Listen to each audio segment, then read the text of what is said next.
આદિવાસી સમાજની અને ઠાકોર સમાજની બે દીકરીઓ જે ગુમ થઈ તે મળી ગઈ છે, પરંતુ ચોંકાવનારી વાત એ છે કે ગુમ થવાનું કારણ પ્રેમ સંબંધ હતો. છોકરીઓને પરિવારને સોંપવામાં આવીને જે બંને છોકરા હતા તો એ છોકરાને સજા મળશે કે એમના પોસ્કો એક્ટ એમના ઉપર લગાડવામાં આવે છે. બરોબર, ક્યારે પણ એવો કંઈક છોકરો છોકરી લઈને ભાગી જાય, બરોબર, તો છોકરી પર કોઈ ઇલ્ઝામ લગાવવામાં આવતો નથી. 100% છોકરાઓની જ ગલતી છે એમ કરીને છોકરાઓને સીધા જેલમાં નાખવામાં આવે છે.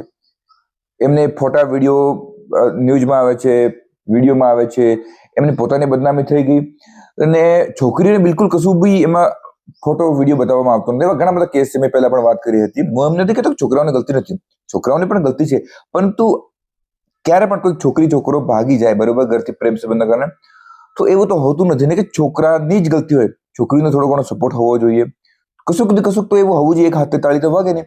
પરંતુ જે બદનામી હોય છે ટોટલી છોકરાઓને જ કેમ, બરાબર, છોકરી પર પ્રેશર કેમ નહીં?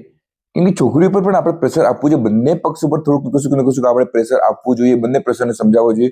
તો નેક્સ્ટ જનરેશન જે આવે છે એ છોકરીઓ જે હોય છે એ થોડોક ડર રહે એમના જોડે. છોકરીનો તો એમ છે કે અમે ગમે તે કરીશું, અમારા ઉપર તો કોઈ કેસ લાગવાનો નથી, અમને તો કોઈ પૂછવાનું નથી. તો પછી એમાં તો આ ગુનાઓનો જે પ્રકાર હોય છે વધતો રહે છે, બરોબર. એટલે બંને પક્ષને આપણે કશુંક ને કશુંક એવું સમજાવવાની કે કાનૂની એવી પ્રવૃત્તિ હોવી જોઈએ જેનાથી આગળ ગુના કરતા અટકાવી શકાય.